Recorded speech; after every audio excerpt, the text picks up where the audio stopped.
Hey, good morning. This is Brett here, waiting for Scott to join us. Not sure what's going on. He's probably got a phone call, whatever's going on there. Just let me know I'm already live on YouTube. So, welcome, episode number 361, Odd Musings. We are live. So, I'm going to run the ad for Team Titans, and we'll take care of that right now. So, stay tuned. When it's time to hire a real estate team to help you buy or sell your biggest asset, you want a realtor who puts in the effort to train properly to help you win. You want a team that works hard to understand the current real estate market.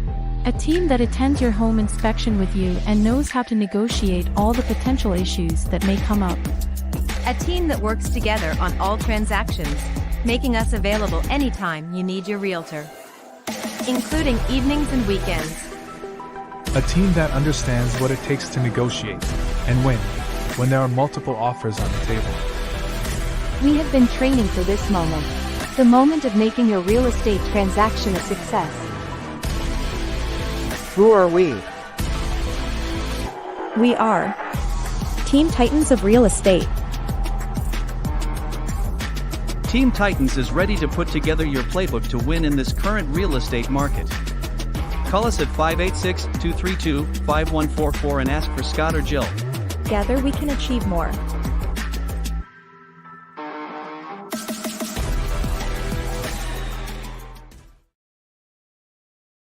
All right, that's Odd Musings there for Scott. He's probably on a call about real estate, or he forgot to do the show today. I don't know. We haven't talked in a couple days, several days actually. So we'll see here. Get my coffee situated here.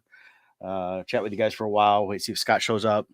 Because it is 10:03 a.m. here in the Eastern Time Zone in Michigan. Here we got a great day set up here. It's gonna be high 80s, back up to that humidity and storms after a few days of really perfect weather. Mid 70s, nice and cool. I was really enjoying the fact that it wasn't, just sticky hot sweat the whole day long when I'm out working. So I was enjoying that and all that stuff. Things are new this week. Not much. I've been working a lot as always. The shipped game is still going on pretty strong. We're hitting a holiday week. It's always kind of weird because you never know who's going to be ordering what's kind of happening there. So, but I'm out there working on my days when I work. So I'll be back out on Friday again this weekend. So those in the area I shop at, hey, place some orders. Could use some tips always.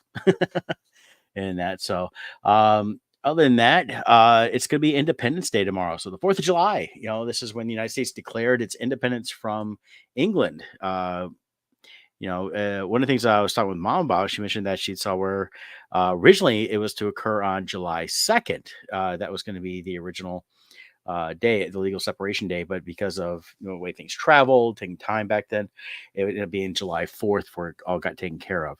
I know that the Jefferson's the main architect of the Declaration of Independence. He largely wrote it in isolation over 17 days between June 11th and June 28th, 1776. From the second floor, he was renting in a 3-story private home on Market Street in Philadelphia, now known as the Declaration House, and it's within walking distance of Independence Hall. Someday I could get out there. I'd like to check out the history that's there, for the real history, and then also see some cool stuff tied into different movies that have speculated around the history and stuff like that, like the Nick Cage movies that dealt with the Declaration of Independence. They did a lot of revisions on it. There's some things you agree with, don't agree with. And I can get deep into that. You can research all that on your own. And that, but Adams was one that predicted July 2nd, but it ended up being July 4th. So I think 4th of July just rings better than the 2nd of July. So I think it worked out. It was meant to be that way, that date there. So, and you go through and research on history on this, and you can see all the founding fathers, everybody, when they signed it, put up their own fortunes, and many of them came out of it a little more worse for wear on that. Some didn't survive, but definitely something that helped create this country that we live in, for good or bad. Here it is. It's Independence Day tomorrow, so hopefully you're celebrating with some hot dogs, hamburgers, maybe some fireworks. You never know. So good morning, Kevin. Kevin's popping in there. Kevin, you're working today or you're on a break for the holiday or whatever, but good to hear from you, buddy. Some coffee. Looking forward to hanging out with Kevin. We're going to be doing the San Diego Comic-Con here. We leave in just about 3 weeks. Going to be flying out to San Diego. We are waiting for the actual shipment to get in, but that's scheduled to get in right now around the 12th of July for the books for Crimson Shadows. That is the collection of the first 4 issues. It is the kind of the Scott's director's cut version of it, because he went through and added pages to help flesh out the story more within those issues. And it's not anything that takes anything away from the issues if you have them, but it's definitely adding a lot more to it than what was there before. We all had a great time working on that book, and looking forward to having the finished trade. Going to share the Bardstone page here. Yeah. Oh man, I'm so excited for this thing here. So let me see, Bardstone. There is, shares that. Yeah. Cool thing is, Kevin and I are going to be sharing the small press table, so that way both of us have a chance to kind of check out the show outside of the tables, which are pretty cool.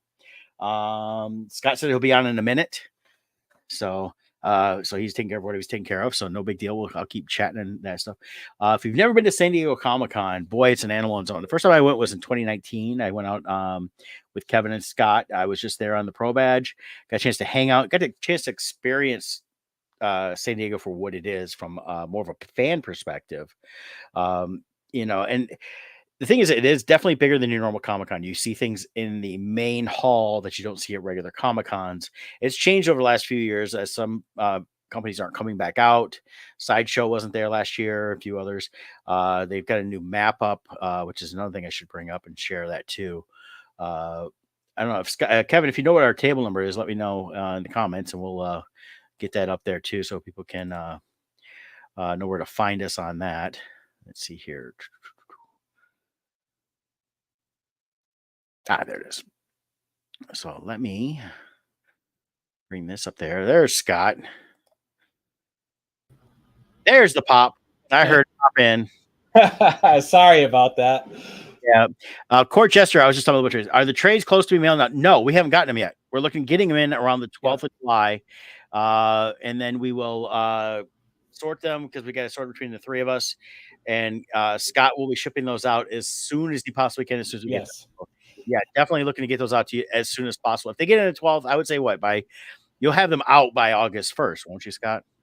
Oh, the second I have them, that I will probably a 2-day turnaround for me to package everything and get it out. So let's say a week at the most for me to have everything out the door. As of right now, because this is our largest printing to date, and we actually had to get them printed overseas. So the shipment when you go cargo ship takes a long time. I was surprised how long, and that's, knock on wood, no issues have come up. So it will be arriving in New York in 2 more days. I've not gotten any notices of delay. So as of right now, it's still on track. My last update was end of last week, and it was still on time. So July 5th, they'll arrive in New York.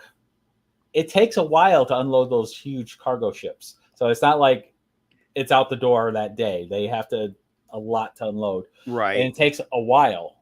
And then they're going to load it on a truck, ship it ground over to Detroit, where we will go and pick them up from there. So, and they're estimating the 10th to 12th for the arrival of that. So hopefully the 10th, that'll be even nicer, but we'll see.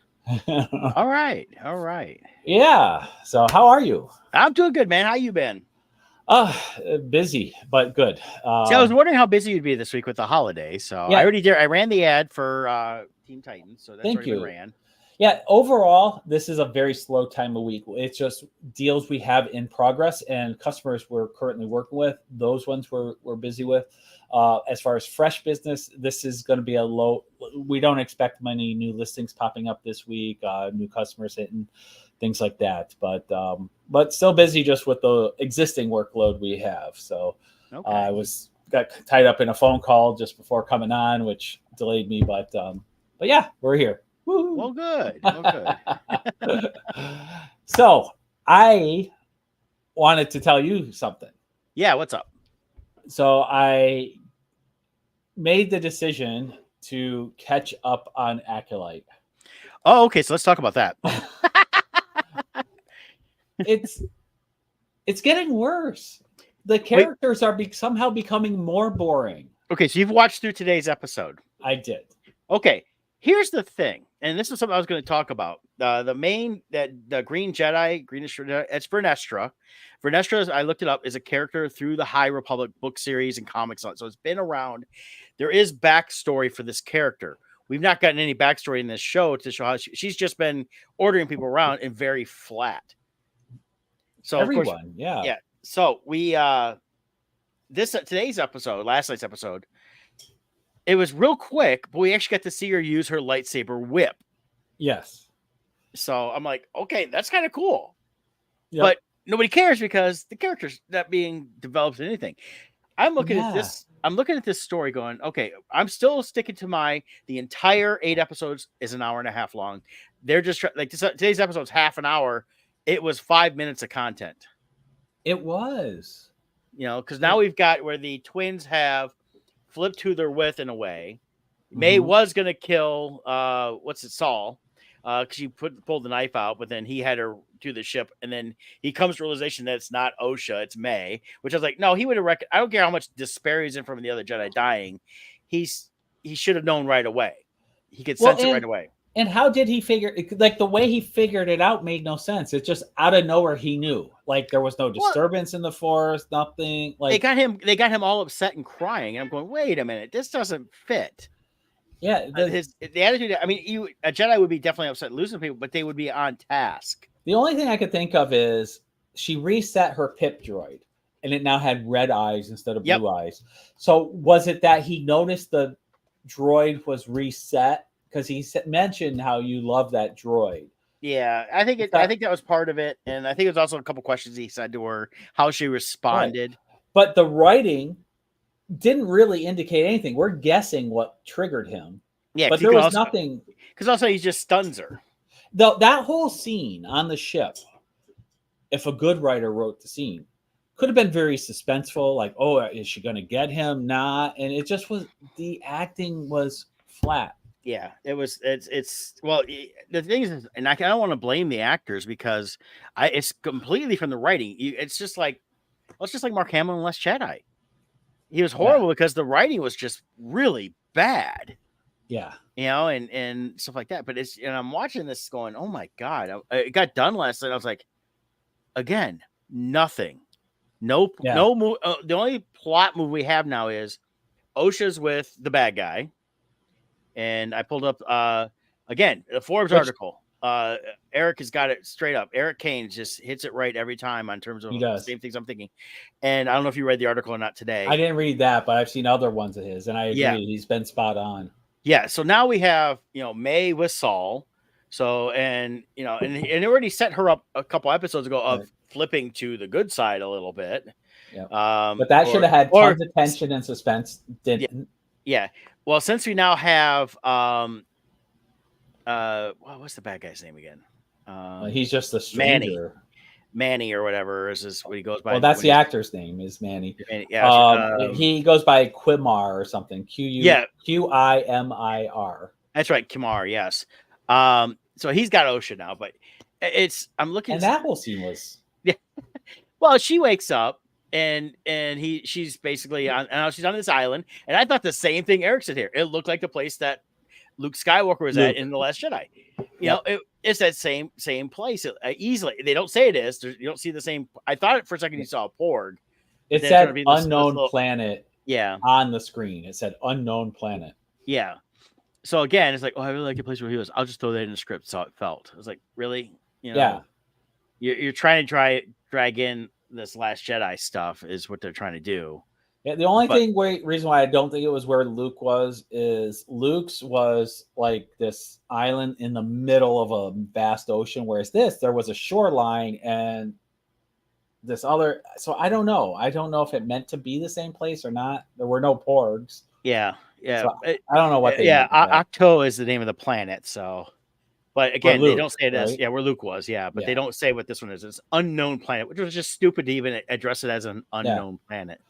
But like Osha waking up with the enemy who just killed her best friend Jackie, and killed all these others, and she's just like, "Well, I'm just going to follow him around and watch him strip down and take a bath." Yeah, what was the whole reason for that? Like, I'm sorry, in Star Wars, Lucas always said this is a kid's type. It's designed for people, it's kids of all ages, and yes, a lot of us older men are really took because we've been fans of it for the last 40 years. You know, we stuck with it because we love it, but you don't need to have the sexuality stuff. Didn't need it in the sequel series either. When you had, what's his name taking his shirt off all the time, didn't need none of that. And so they stripped him down, and they were hinting at almost like they were going to show. Yeah. I'm like, okay, I don't need to see his bare ass. I don't need to see his twig and berries. You know, I don't want to see none of that. You know, it doesn't fit anything in this.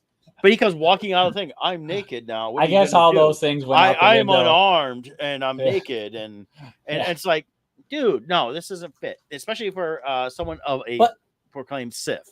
Well, and the emotions of Osha, Jackie, they were even trying. I don't know what they were trying to do with that relationship, but it was at the very least a really good friend of hers, and she just got slaughtered, and she's just like walking emotionlessly through. And it was a great character that should have been more prominent in this series. Right. That with good writing, that should have been a very intense episode with the two being switched, the emotions and like him trying to draw her to the dark side, for instance. It was just so flat. I don't know. It's just so bad on so many levels. This show. It feels like The Last Jedi in so many ways. It feels like everything they've been that Kathleen Kennedy and anybody she's got around her with that wants to do is they're creating really bad fan films. They say, okay, here's all my ideas. Great, just write it up real quick, and we'll just hit every one of those points. It's not plot points. It's stuff they want to see. It reminds me of a couple of Comic-Cons I know of where they were like, well, who are we going to have at the show? Well, I really want to meet this person. I want to meet that person. Okay, we'll just get all these crappy people that nobody cares about because you want to meet them and buy a pin. Right. You know? Here's the other part, too, that the agenda people really screw up.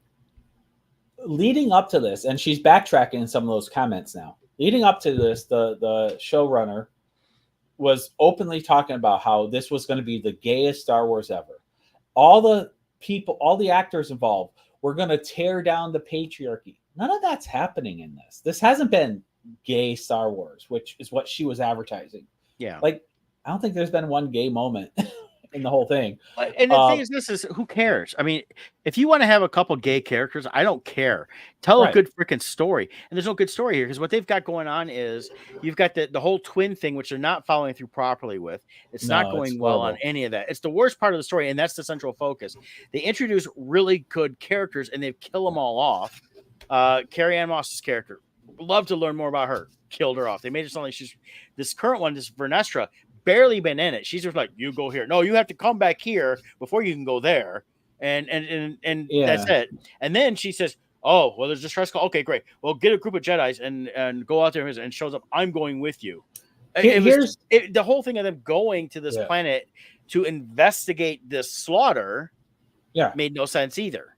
Well, I feel like the whole, and this goes back to people are being elevated to positions without earning the positions. They don't know how to write because they never had to actually write. It's just they're put in spots because of, well, you did a bunch of documentaries about women, so we'll make you a Star Wars writer. Like what?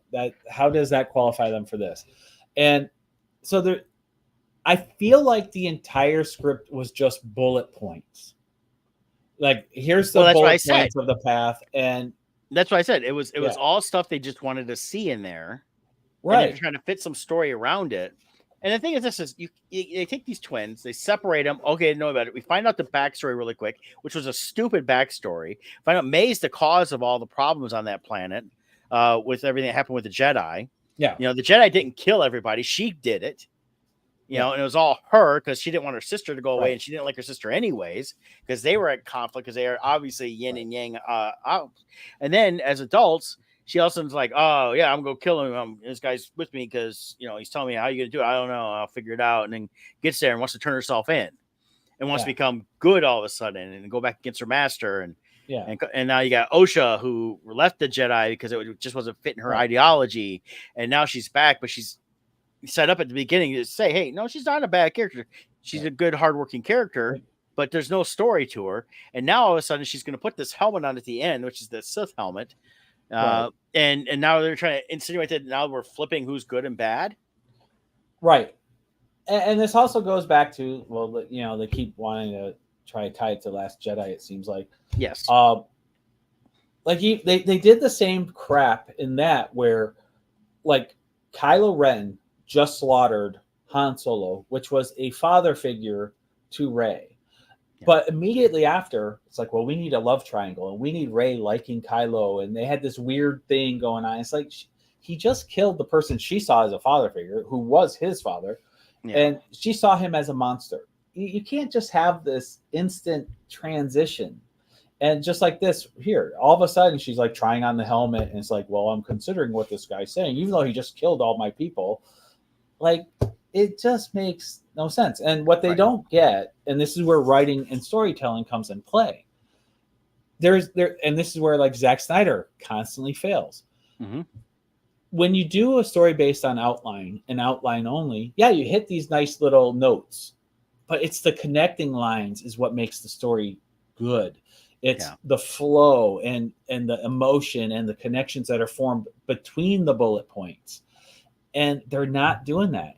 I really do think with the story that they've given us, had they turned that over to a really good writer, they could have made this a good series using the bullet points as the guide. Yeah. It could have been done. Well, and that's the whole thing. So we're dealing with a showrunner that when you go back and look at her stuff, it's like there's nothing here that shows that she should have been jumping into this.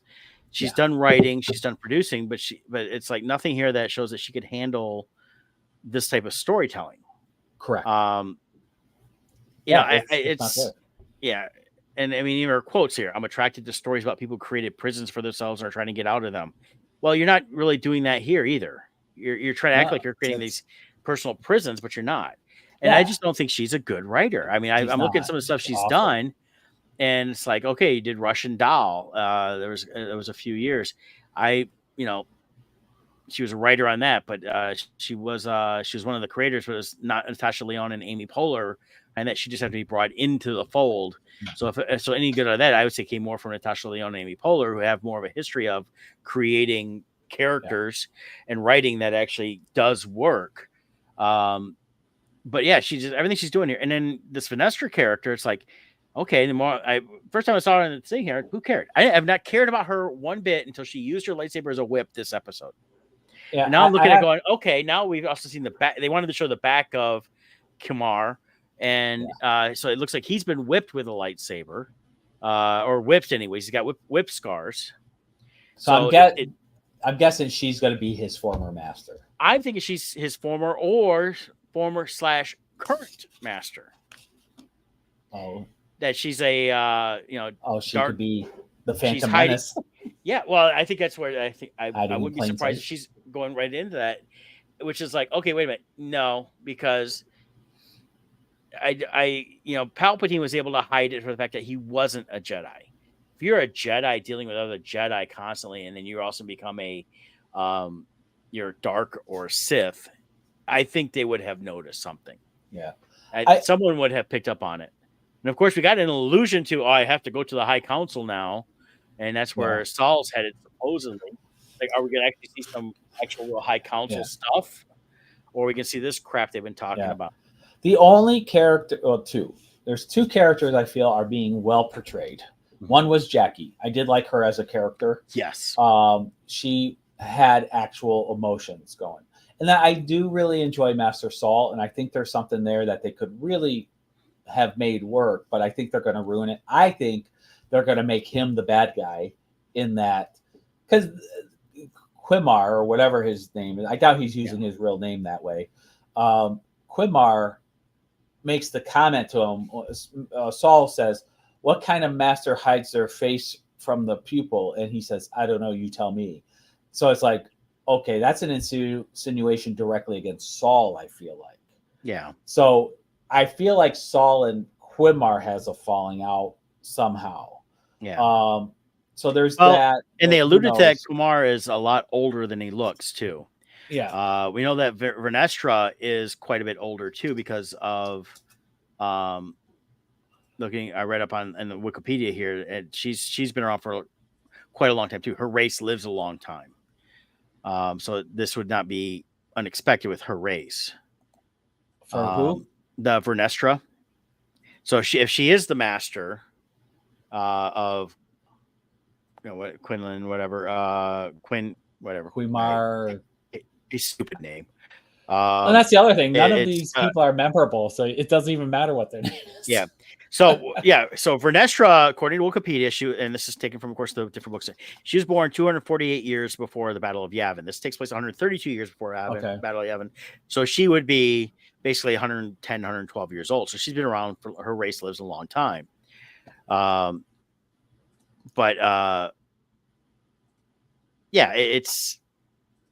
now a lot of it's just. But last thing I'll throw in, because I feel like I'm just bashing this, but it is so bad. Yeah. Here's what they keep talking about: who is the stranger? Yeah. I think we're getting the first Ren story. This here is from the comics. That's the first Ren. This guy. It's a Knights of Ren. Right, but there is the first Ren. Whoever's the leader is the Ren, and it can pass on from. It's like Darth. Darth isn't a name; it's a title. And this is from the comics. He's got a full headpiece on. Our guy here, Quimar, has a full headpiece. He wears a gauntlet on the left hand. Our guy wears a gauntlet on the left hand. He has a red lightsaber. He has bird marks on him. So I have a feeling they're trying to tell us the backstory of the Knights of Ren, is what I think is what we're getting. And that would tie us once again to the sequels, which Kathleen Kennedy so desperately wants. Right. She wants to validate the sequels. Yeah. So that's what I think we're getting. Just a theory. It makes sense. I mean, that does. I mean, that would tie it. And again, it's a story element that might have been really cool. Right. But they're not going about it that way. But even from a story, what are they going to do? So what are they going to do? Now they're going to have Osha put on the mask. So now, here's a speculation: are we going to get the next two episodes? They're big duking it out over the next two episodes, and then at the end, it's Osha wearing the mask, and she's the first Ren. Who knows? Yeah, who knows? I feel like, but like even if you're going the Ren story, after the first. Episode 7 was great for Star Wars. I feel I liked it. Yeah. 8 is where it fell apart. 9 tried to redeem it. It failed. But the Knights of Ren were a bunch of side characters that people were excited to learn about. And by the end, it's like they were just a bunch of nobodies and nobody. So, well, as with what Ryan Johnson did with Last Jedi and said he was doing, and they said it in his movie was. Nothing mattered, and they were killing off everything. So that included up through everything that was set up in episode 7 because they didn't care about it, and they were trying to restructure everything within this trilogy of a movie. So when we have a group of people that we now know doesn't matter, do we need a backstory on? It's like a Snoke. Do we need a backstory on Snoke anymore? We now know he doesn't matter. Like once you invalidate something, you no longer need the front story. Yeah.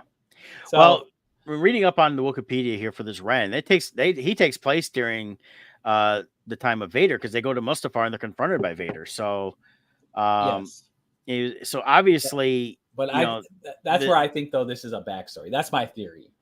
Yeah. So it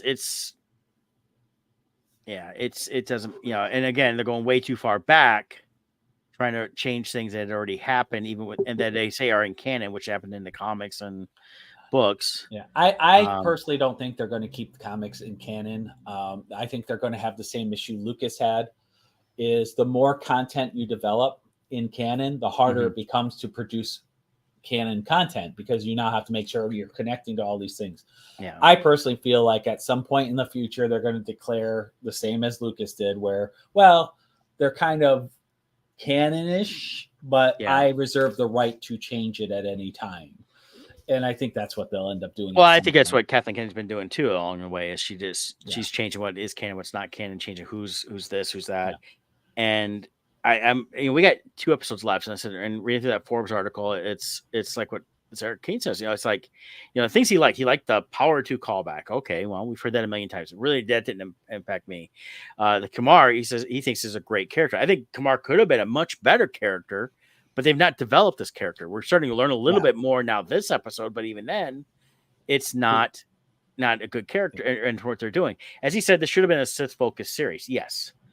That would have made more sense. Which is what they advertised it as. Yeah. That's the thing. They advertised that this whole series was going to be from the Sith point of view. Yeah. And then he liked the fact that May reset the droid. She thought it was cold as ice. I think it was stupid. I thought it was resetting the droid made no sense.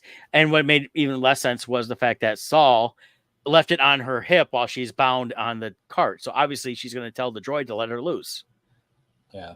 You know, if you go back and watch that little scene, it's right there. I'm like, he should have taken that off of her because she controls the droid. He would have known that. Yeah, and that was a stupid writing mistake or a stupid plot point they're trying to put in there.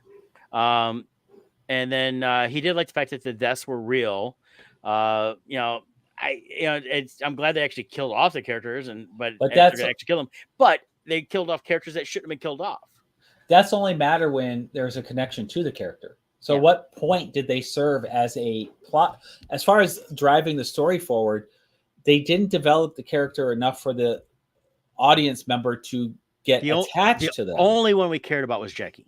That was it. Jackie, and then we get to see her again in here in this episode. We see her dead, and they made sure to do a close up of her. Yeah, because that's the only one anyone would have cared about, and it's a shame because that was a great character. That again, it should have been Saul and her, going to investigate this and then dealing with the Sith side of it, and not doing the whole twin thing is just ridiculous. Yeah. He liked the fact that Eric liked the fact that they're about cortosis. It's properties that make the Sith helmet so powerful.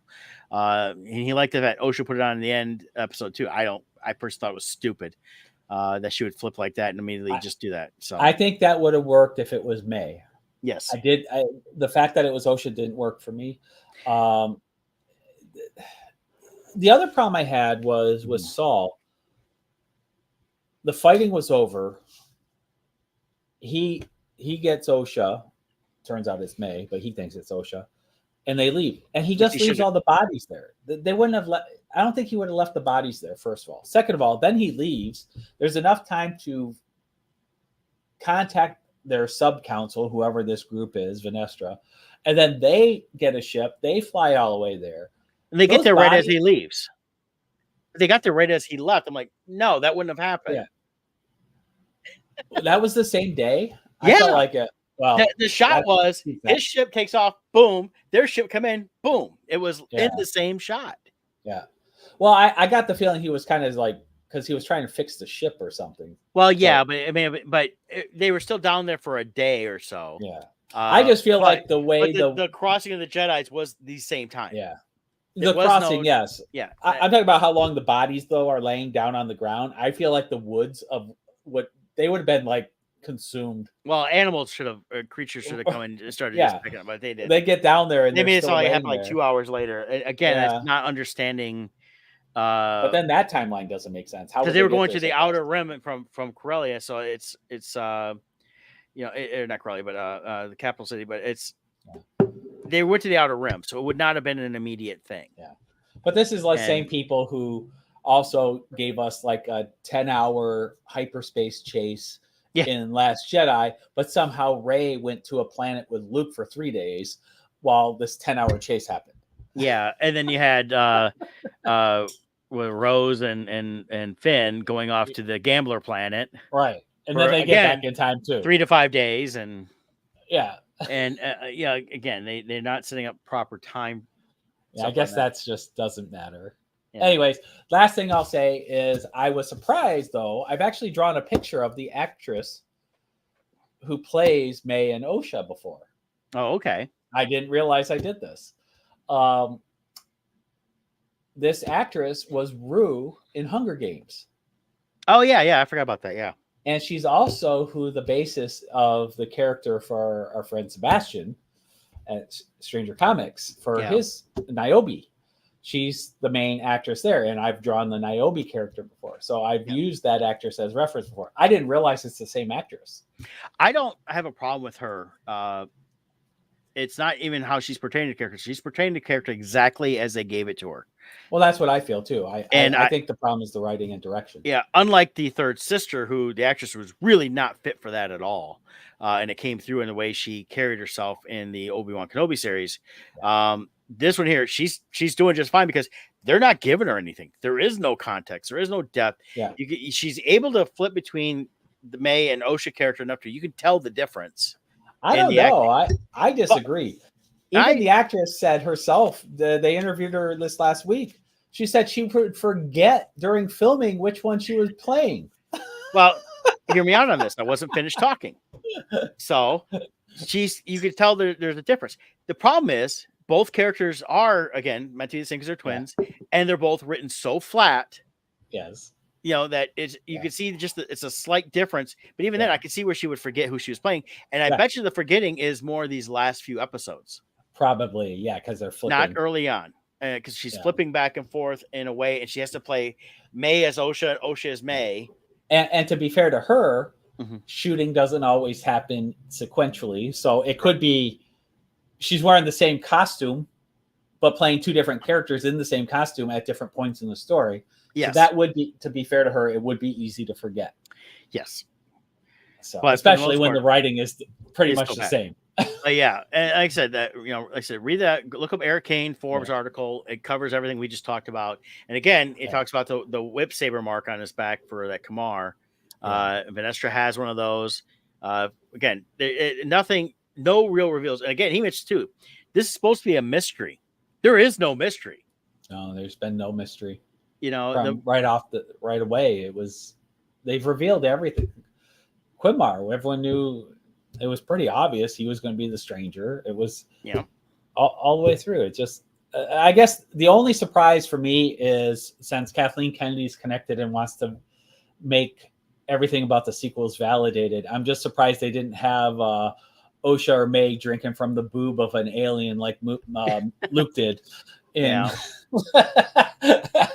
That's all they were missing. They just needed that on there. Right. Just ridiculous in that. So I think we beat that horse to death. Pretty much. I mean, it's just, and again, it's I don't know. It's the destruction of something that people have known for these reasons they say that are completely wrong. And it goes with everything. It's just like I end up watching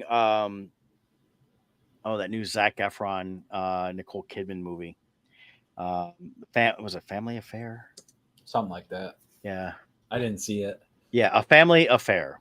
So I put it on thinking like, okay, this is something that if I fall asleep, I'm not going to care. I just wanted something on. And I figure I'll put this on if I feel asleep. I didn't care. Of course, looking up some stuff about Zac Efron, I'm looking and going, God, why the hell does he look weird? Well, he got injured, and so his face looks very plastic surgery fake.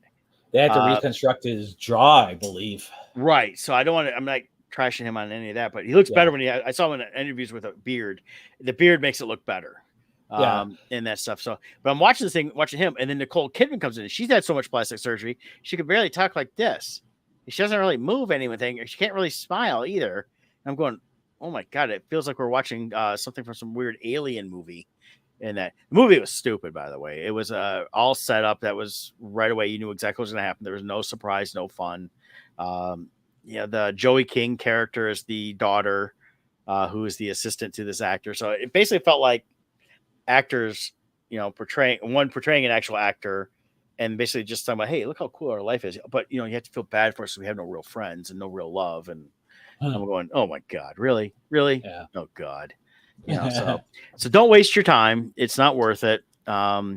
It didn't feel like anything. It was definitely nothing new. But definitely the story was just stupid. I mean, it was, she's going to get rid of her boss because he's not making her a producer, because he was going to make her a producer. Her mom was a very famous writer at one point, but now does nothing but has money. And they have all these, again, another bad writing thing of here's some other characters.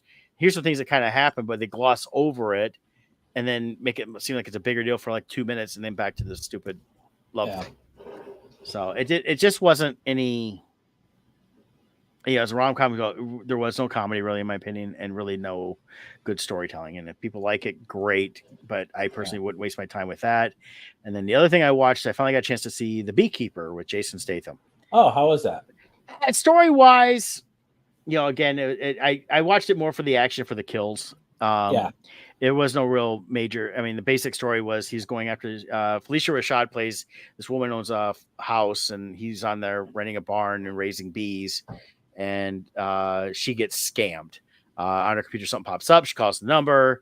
They tell her to download this thing, and they show the call center. It's here in the United States, and because it's all Americans, and they basically are able to get in her computer and drain her accounts. And she was over this charity account that had over $2 million. So they drained that.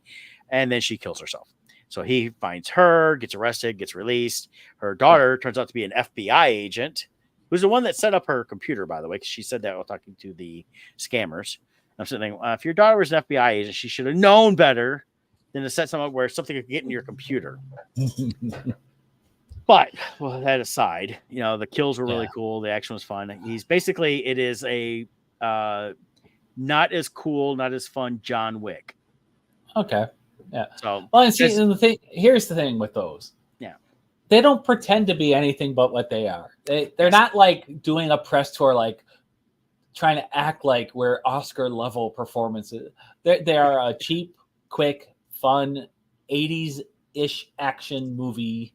That's it. Yeah. It's just meant to be a roller coaster ride, and they embrace it. And they're fine with it. And I think it could set up a lot of it could set up sequels that might be fun in different ways. And they had some actors in there that I'm like, oh wow, they had Jeremy Irons in it. He had a pretty good solid part in there. Yeah. He played a former FBI director. Josh Hutcherson was in that. He played the main bad guy. His mother is played by Gemma Redgrave. And she wasn't the bad guy, but they alluded to it at first. And I think it felt like a rewrite at the end to make her not the bad guy, because she's supposed to be the female president. In that, then you had a few other characters here and there. Minnie Driver was in it. She played the director, CIA. She had her American accent going. Barely used her. She's in a few scenes. That was it. So some of this felt like, okay, we're just going to use people that they called in favors for. And Statham's one of the producers on it. So I have a feeling it was kind of his project too. Yeah. And that, is it worth watching? Yeah, it's free on Prime. I'd watch it there. You got nothing to do. Good.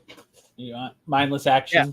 And it's a lot of what it is. I mean, he takes out everybody. Nobody messes with him. Basically, they try to, and some of the stuff you're going, okay, really? But at the same time, it is a movie. It's like John Wick. It's meant to be over the top. But with John Wick, where he was getting hit all the time, he really doesn't get hit till towards the end. So, but I like the basis of the character. I like the idea of what a beekeeper is. They introduced the current beekeeper, which he handily takes out. But I like the premise of what the beekeepers are. It's just basically this secret group, basically person that they call in when the hive is in trouble. I like how they equated everything to bees, and they're reading through this bee manual, and the main girl, which was the daughter, as she's trying to track him down, reads this thing and say, oh yeah, there's this thing called a queen killer. When the queen's not producing proper offspring, the queen killer will go kill the queen, and that's what they were referring to through the whole thing. So watch it, not watch it. It was a popcorn movie. So, did you happen to see the Hellboy trailer? Not yet. Oh my God. I'm not going to play it right now, but it is getting skewered. I saw that and I was kind of like, oh, do I want to watch this right now? So I saw the trailer. Yeah. And I sincerely thought I'm watching going, oh, this is just a fan made trailer. The comments are just skewering this. The guy doesn't look like Hellboy. He doesn't, I don't know. He just doesn't, it looks like a cosplayer. Yeah. The whole thing trailer, and everyone's commenting, it looks like it was shot on an iPhone. And even the director made a comment like, oh, well, we wanted to look low budget, so it has a horror feel. It just looks, I don't understand. Low budget doesn't mean horror feel. Low budget means you didn't have any money to spend. You don't intentionally try to make it look less than what you can do. Yeah, it just, I don't know. I am curious to find out what Kevin thinks. Kevin, here we go. Okay. So I was curious about Kevin's point of view because Kevin loves Hellboy. I just felt, a lot of people are unfairly, meant to get rid of that, are unfairly like, oh, it has to be Perlman. How old is Perlman? 80s? He's up there, but he's too old now. It's a lot of work to be Hellboy, and I enjoyed Ron Perlman as Hellboy. He's 74, just so everybody knows. Okay, 74. That's to wear a full blown rubber suit and action is that's a lot of work. And it's been 16 years since Hellboy 2. Yeah. So and even back then it was not easy on him. Yeah. So I don't know. People have to let go of the Ron Perlman as Hellboy. At some point, 16 years is enough time to reboot a series. Now they did try to reboot it with David Harbour. I thought look-wise, David Harbour worked as Hellboy. I liked the David Harbour one. It wasn't great. Yeah. It wasn't Perlman. It was the different look. They were trying to go a little more towards how it was done in the comics. Yes, and I think not Guillermo's. I think if they just stuck with Harbour and just said we're moving forward with this one, I think it would be fine. But I don't know. I just don't feel like this guy looks like he's Hellboy. He looks like a cosplayer. I'll watch the trailer after we're done with the show. I've got it. I pulled it up on YouTube here, and it pops up right away. It says Ketchup Entertainment. I'm like, okay, that sounds like a fake studio. Ketchup Entertainment. I'm like, and then someone comments, "This is Dollar Tree Hellboy. This is Heck Boy." And then here we go. And you're telling me that we're getting a low budget Hellboy horror movie written by Mignola himself. And then someone goes, sign me the F up. So Mignola wrote it, but it's like, what the heck are you guys doing here? But so you got that. And to Kevin's point, he mentions The Crow. The Crow looks horrid. What is going on with Hollywood that they are so, they have created such a bubble for themselves. They have no idea what people want anymore. The problem is, they all want to recreate the wheel in their own image. Yes, that's all it is. This is, well, I saw this. I got great ideas, so I'm going to put it in Hellboy because I know how to do it right, and I'm going to do it my way. It's going to be completely different, and that's why everybody's going to love it. No, this is an existing franchise. Now, the thing too is Mignola is actually part of this one. Well, he wrote it. Yeah, it's now the writers though. If you look at the writing, says Christopher Golden, Mike Mignola, Brian Taylor. So Mignola may have wrote part of it, and then the studio, because they have the rights, that took it over. Brian Taylor. So let's see who Brian Taylor is as a director. He grew up in the suburban wastelands of Southern California. That's what it says here on IMDb. The wastelands of Southern California. Okay. So. Okay, so as a writer, he wrote Crank, which is a Statham movie. That was actually not too bad. I mean, it was definitely not a great film. He wrote the High Voltage one. I like the Crank ones because I thought they were funny. Let's see. So that's the first thing he's credited for writing is Crank, and Crank High Voltage. Oh, he wrote the screenplay, and screenplay says story as Taylor, Jonah Hex, which failed miserably. He did this series called Happy. He was a creator on that. Creator on a series called Brave New World. Neither one of those got past 18 episodes. And he did the screenplay for The Crooked Man. That's as a writer. As a director, he did two Crank movies. And again, those were fun because they're meant to be. They're stupid popcorn. Oh, he did the Ghost Rider Spirit of Vengeance. He was a director for that. That was horrible. Yeah. And then the Mom and Dad Happy and Out is as short as the director did in 2021. And again, I don't want to trash somebody because they're actually out there doing it and stuff like that. But again, you do one thing and now you come in and take a franchise and you're going to just completely change everything. Yeah. And say, well, I want to do it as a low budget. I want it to look crappy, so it looks horrible. Oh, I mean, I like the idea of more horror within Hellboy, but at the same time, it's like, no, make it look good. And I'm sorry, there's a lot of low budget horror films. They put their time into actually making it look good. It may not be great stories, but at least try to make it look good. Yeah. And I mean, and I feel like though the David Harbour version lends itself to a more horror feel. Yeah. Than what this guy is, Yeah. I guess I thought the David Harbour one was bad. It wasn't great. It was just okay. I mean, I've watched it a couple times. Yeah. And of course, here's a Variety article from December 22, pops up right on this here. Harbor said, Hellboy box office has told him not to F with an established IP. There you go. I mean, they were trying to reboot it. This is 2019. It had a $50 million production budget. 21 million in the US was at the box office. So it flopped at 44 million. But yeah, to take an existing, intellectual property is what IP means for those that don't know. It's like, you need to, there's like we talk about with Star Wars all the time. It's, you don't go off from what they are. And if you try to change too much, you're going to ruin it. Now, this particular one, it's called The Crooked Man. Yeah. It was a 3-issue miniseries by Dark Horse Comics. So I don't know how close they're sticking to the miniseries itself. And that's where the Mignola writing comes in. Is probably from that original series, but he probably had nothing to do with the actual production. There you go. Yeah. Richard, it was Mignola and Richard Corbin for the comics is what's listed on the cover, at least. So I don't know if that's the artist. Probably Corbin is probably the artist. Probably. Author Christopher. Oh wait, the 3-issue miniseries has been adapted by creator Mike Mignola, author Christopher Golden, and filmmaker Brian Taylor for the big screen. I don't know.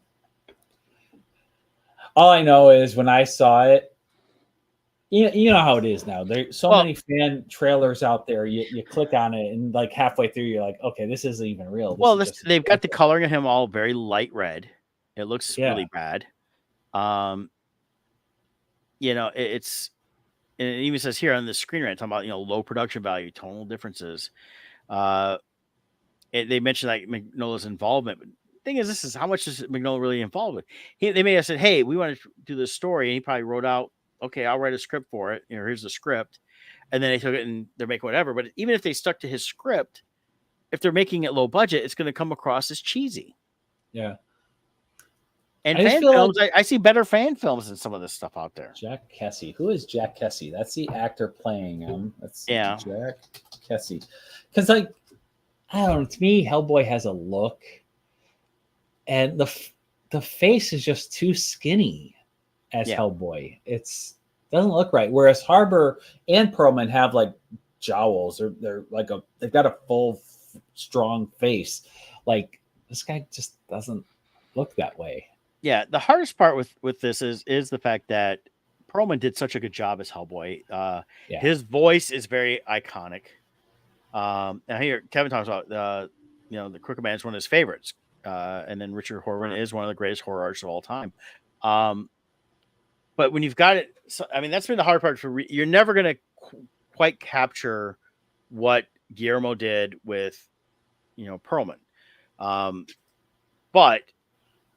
If they went in and said, "Okay, we want to take it serious," it's one of the things. If you got some people that are a serious director, a serious writer, and can find the right actor, they could recreate it properly and go from there. But they're just not doing that, and it feels like, and it's like even like when Harbor's saying, not to mess with existing IP. Again, they're trying to put their own spin on things. Yeah, and like how do you look at this guy and say that's Hellboy? No, like I don't see it. He looks like he should be that stupid skinny character we like for a while online, creepypasta guy. I feel like he looks like he could be a good a good guy. Yeah, he kind of has a good guy feel to him. He could have played Abe. Yeah, he's skinny. Yeah, he could. He's thin. But yeah, I'm just not seeing it. So I think something with Hollywood has died as far as being able to connect with the people who their audience are. They have so separated themselves from their audience. I think they always have. And when it comes to Hollywood, you have to find, if we look at all the stuff that works, it usually comes from it's we always talk Star Wars and that stuff, but you look at what Lucas did. Lucas originally wanted to do Flash Gordon. And since he couldn't get the rights, he created his own story, but it was him doing it. And it was his story. He went from there. Like it or hate it. And it was a passion for the genre. And it's a love of science fiction and the science fiction opera. He wanted to tell that type of story. You look at stuff that people like Spielberg have done. You even go into Scorsese. You look at what Scorsese's done with gangster movies. He didn't try to recreate older, he didn't even try to redo Godfather. He tried to create something within that genre that was his own. You see that with Goodfellas. You see that with Mean Streets. You see that with a lot of other stuff he's done over the years.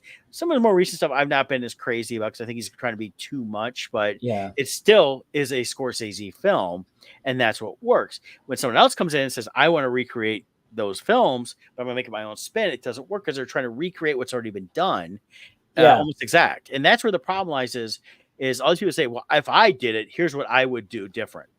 And and it doesn't work because what you should do different is take the premise of, I want to do a gangster movie. Great. Create your own.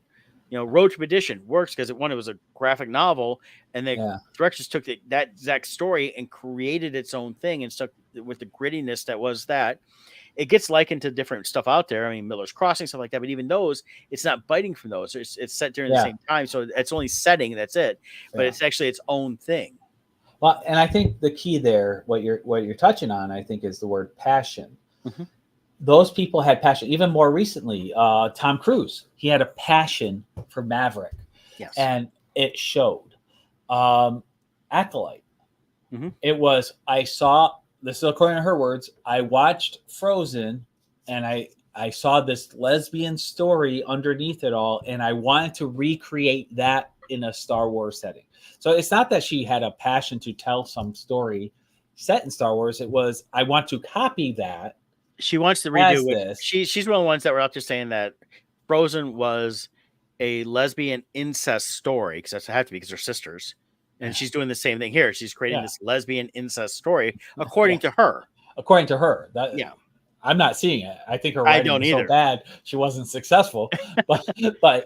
But yeah, it's passion. So Hollywood, I think that's the key.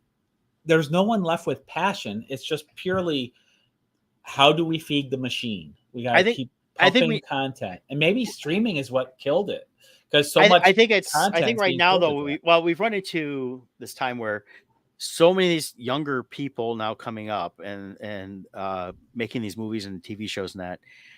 They've not done any of their own creative writing and trying to create their own stuff. They're writing basically other stuff that they see and rewriting that, writing a lot of fan fiction or whatever else, and then you get someone like, we haven't seen in a long time. We haven't seen a Kevin Smith in a long time. Clerks, we're looking at 30 years ago, Clerks came out. You look at the late 80s to the early 90s, it was a revolution in independent filmmaking. Independent filmmaking, and you look at stuff that they came out with, is stuff that people still want to watch to this day. It's things like Dazed and Confused. It's still an iconic film because it had a great setting of, hey, this is what the 70s, this was this town in Texas, this is what they did, and you had you developed good characters within this 2-hour movie that people are liked watching them. They liked seeing these guys and interact over this one night. They weren't trying to be grandiose with it. It was like, hey, here's what happened. And then here's copy paste and degeneracy of modern Hollywood. Yeah. And that's what a lot of it is now. It's just well, here's what works, recreate it. And it's the sequel problem. It's the problem Disney ran into during the 90s with the VHS era. Is, hey, we just released Lion King. Come out with 8 movies that are on VHS only released. We're going to sell 1 billion of those. That's why we saw Cinderella 2, Cinderella 3, and all the Sleeping, all these stuff that were going after the fact on VHS releases that nobody cares about to this day because they were crappy stories. But, I have a theory that's just developing in my head too.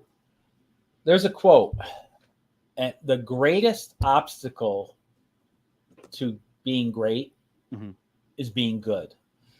Once you hit good, a lot of people just say good enough, and they're happy with that success level. And it takes so much effort to go beyond good to become great that they just settle for good. We are in this age where, do you really have to excel to be great anymore? Look how many if you wanted to be at that level of storytelling 30 years ago, there were only a certain number of studios out there. Now with streaming and all this, you have this huge pool now where good enough is getting accepted. But also you go to a step below that. How many people who might have some talent at a younger age are now getting funneled into social media, producing content for quick clicks?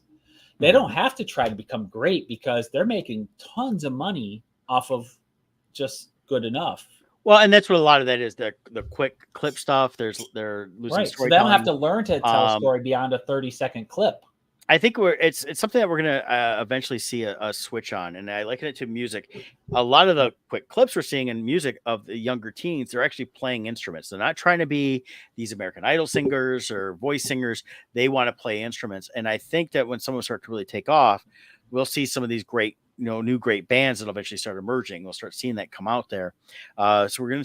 I've been thinking we're gonna see in the next 5 years a really good resurgence of somewhere of the garage band era, which comes around every so often. We saw it in the 60s with the surf bands. We saw it in the 90s with grunge. And it's been other times in between there as well. Well, also from a consumer point of view. Yeah. And I'll finish my point if you're done. Oh, go ahead. Well, and then liking into movies, we're going to see some of these younger people that are going to start getting off these TikToks, stuff like that, and start getting. And you're seeing a little bit. They're getting into liking different stories and movies, and I think it's going to eventually. We'll start seeing some of these guys come out and say, "Okay, I want to make movies with my friends again," and that's where it came from. I mean, from Spielberg's era to the 70s, 80s, when people were using 8mm film, 16mm film because they get it processed and making short films. We'll start seeing that come back around again, and people will want to start creating new things and want to do it. But it's going to take some time because Hollywood and that stuff and streaming, it's been like just get crap out there quick. Yeah. And so, but if you look at the stuff they're spending, like Netflix spending big money on, Efron and Kidman, I read a little bit about it. I was like, they read it like, yeah, he went to the top of the pile because it was a chance to work with, maybe Nicole, but they both didn't sign on right away. I think what it is, they came back and said, hey, here's some money. Oh, we're going to get paid and I get to make out with her again. Okay, I'll do that. And that's what it felt like in the interview. And I was like, oh my God, they really didn't care about anything story. It just talked about a chance to work with someone again. And because they're named people, Zac Efron's a name, Nicole Kidman's a name, Netflix is going to, here's $50 million, go make this movie. And I think that the problem is we need to go back to what Netflix was kind of doing and they've gotten away from with things like Stranger Things, stuff like that. They were finding people that wanted to create good storytelling and they've switched it now to just got to fill content and we don't care, but here's all this money. Then they talk about how much money they're losing. So, and then like Kevin says, when it comes back to the music side of it too, most of his teens listen, it's all the 90s guitar rock. That's stuff they want to listen to. They're listening to actual bands. And the problem is that with the change in how both music and movies are distributed and how things get out there now, you have to fight through the corporate aspect of it. And the problem is as much as like bands no longer are going to have the record contracts like they used to get. Some still, we'll still get some, but they're pushing for, and I'm not bashing her at all, but like the Taylor Swift, we want to make sure we get somebody we can have that sells out arenas. Thing is, they lost control of her and she went off on her own and told them all to go F themselves, especially when it came to the streaming side, which I wholly applaud for on that. Cause she wanted to make sure other people were getting paid, knowing that she goes, I'm fine. I don't need the money, but they got to get paid if you're going to stream them better than what you're doing. So she pulled all their stuff at one time. Same thing with music. If you watch, these bands out there coming around, we're not seeing a lot of new bands, but we're going to, because they're all smaller groups and they're all going through the club stuff now. So we're starting to see the club stuff start pick up a little bit here and there. And I think we're going to see that with films, that eventually when people start actually saying, hey, we can create films and start wanting to create their own unique stuff, then we'll start seeing some good movies again. Stranger Things, I use that. Yeah, it was influenced heavily by the 80s, and they included some of that stuff, but the storytelling was unique in its own. Yeah. Well, and if you look where the money goes to from the consumer, in all these genres, like you're bringing up music right now, the what's feeding fans is bands that are led by 70 and 80-year-olds. They're still selling out stuff. Well, People want to see that. It's real music. It was funny because in the late 80s, there was the joke on all movies, TV shows, who wants to see these rockers after they're 50? And they're talking about the Rolling Stones. They're in their 80s and they're getting ready to tour again. And they're still sounding great. And they still sound good. The ones that don't, they retired. I mean, Bob Seger said, hey, I'm losing it. I can't do anymore. This is my last tour. And he ended. And I understand, I respect him for that. His stuff's still out there and people listen to it all the time. Yeah. But you look at, a lot of these, you got what, Def Leppard's out there still. Yep. I see them in a couple weeks. Yeah. Looking forward to it. Yeah. Now they're with, that's the one with Journey, right? Journey. Journey and Def Leppard, and then Heart. Steve Miller.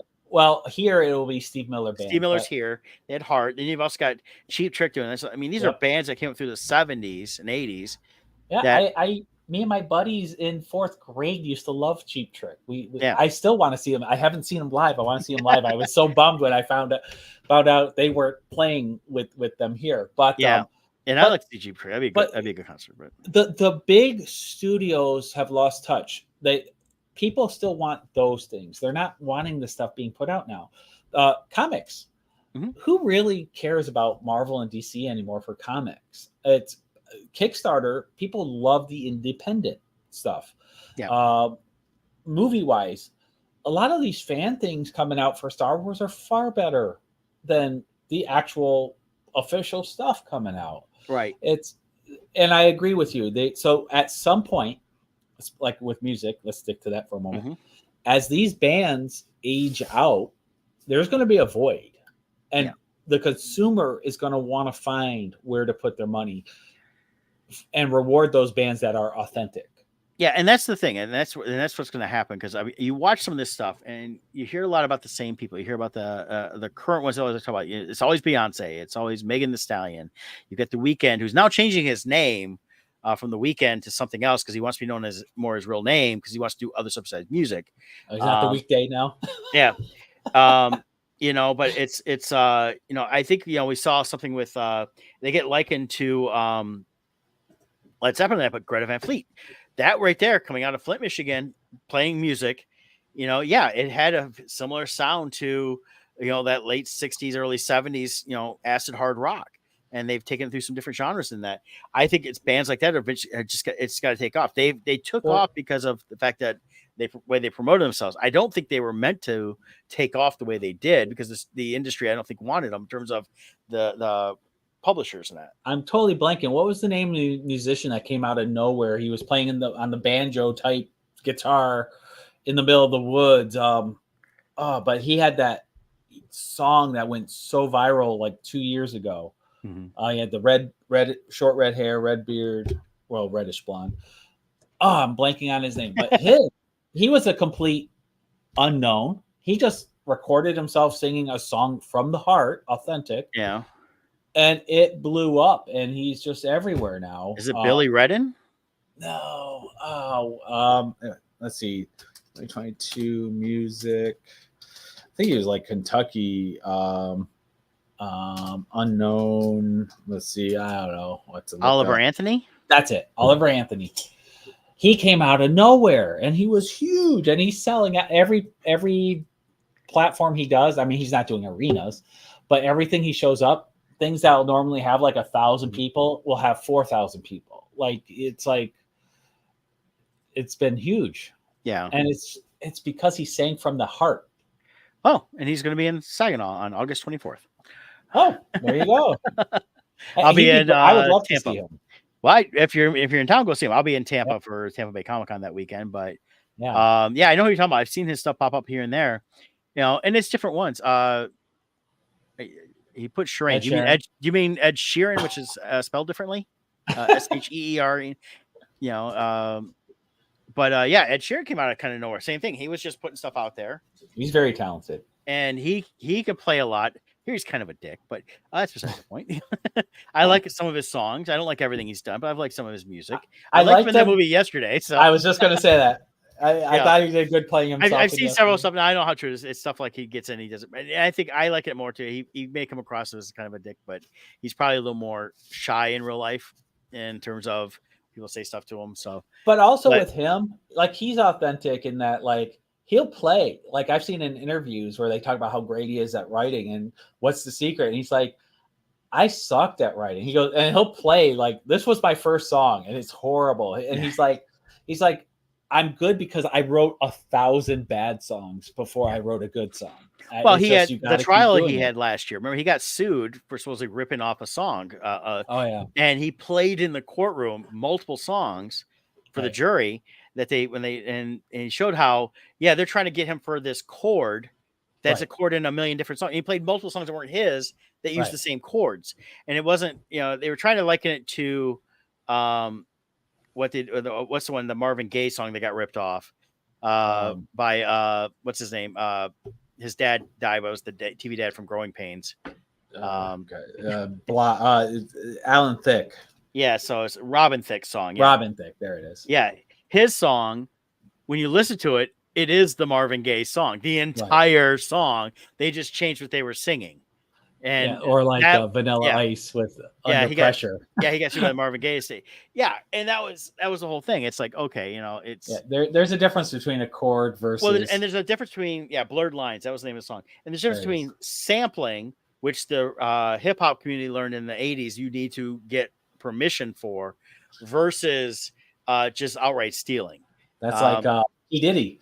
He has to pay Sting, I think it's $8,000 per day, if I remember right, because he sampled without permission one of Sting's songs. So now Sting gets $8,000 a day. Yeah, he gets a ton of money, and it's because the song gets played a lot. So it definitely gets that's where it comes from. He gets the majority of the royalties out of that song. Yep. But it's other song, different people learned, like, okay, you can't just sample everything and reuse it.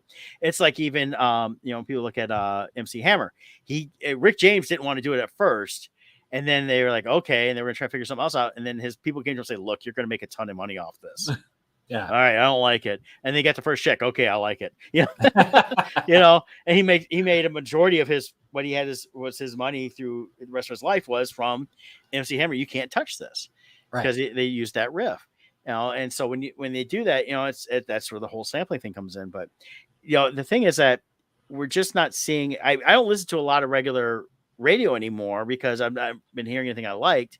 So I now listen to a lot of Sirius because where I'm driving around it, I don't have to worry about it cutting out. But a majority of the stations I listen to are the metal channels. I like Lithium because I get a lot of the 90s grunge, Turbo because you get the 90s and 2000s hard heavy metal, and a lot of them play. And then of course I listen to Ozzy's Boneyard, and you get a lot of the stuff from the 70s and 80s. The AC/DCs. Which did you see AC/DCs back? I saw a video clip of Angus. He looks old as heck, but he can still move. Oh yeah, yeah. And because they're touring, I'm waiting for them to announce a U.S. leg of their tour. The sad part is the best radio in my mind is now the oldies channel. Yeah. That's where you hear Metallica, AC/DC, Guns N' Roses. Yeah, and again, we saw Kevin and I and Twisted. We saw Metallica here in Detroit, and they said, hey, as long as we sound good and you guys want to keep seeing us, we'll keep coming out and doing this. And they sounded great. Yeah, when we saw the Eagles, it was phenomenal. Yeah. How they played. Like some of these bands actually sound even better now than they did because they're actually sober now. Yeah. Except for Motley Crue. They got very bad. Vince Neil has to go. Yeah, Vince Neil's lost his voice. So they need to and he doesn't remember the words anymore. He sounds like Biden trying to talk. Well, he's over. They're using backing tracks for him, which happens a lot anymore for some of these groups. But I was trying to see if I could see a clip of. I saw this clip pop up, and of course it was like a TikTok thing. But you see, it's just too many. They have a like 1/2 picture in that. So, but yeah, if you Google and look up for Angus, and that stuff, it was funny because I'm looking at going, oh my god, I didn't realize how he looks like a ghost playing this thing, but they have to rename him Angus, here we go. Not So Young. I found an image. I'll open this image up. But if you see some video of him, here we go. Share this screen. That's him right there. And it's funny. He still wears the schoolboy outfit. Yeah, the one I saw, he had the tie off and he had the coat off, and he was doing his basically his Chuck Berry always did. Across the whole stage, and the clip I'm watching, he's playing and everything else. And of course, the comments like, "What's he chewing? What's he chewing?" He doesn't sing; he's just kind of doing the words, or he's doing the notes. When he talks, this way he's always done.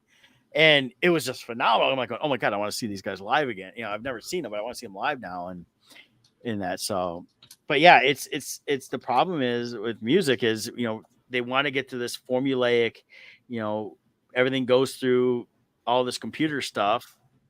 And what we need is guys like these coming up, young guys that want to play. I don't care if we get a band that says, hey, half our songs we're going to do starting off are going to be like AC/DC and Def Leppard and all that stuff. And here's a few of our originals as we get going. because that's what they all did. They all played covers, to get started. So that picture just made me think. Have you ever seen where they've done photos of guitarists holding giant slugs?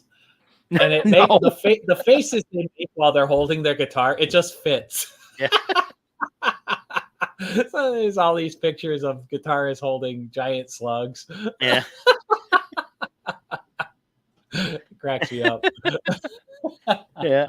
Yeah, Bill here too. He listens to classic rock station US. Nirvana was classic rock. It's funny. It's I've been I always talk about like Bowling for Soup and Dolly Ross because they are bands that actually play and I like it.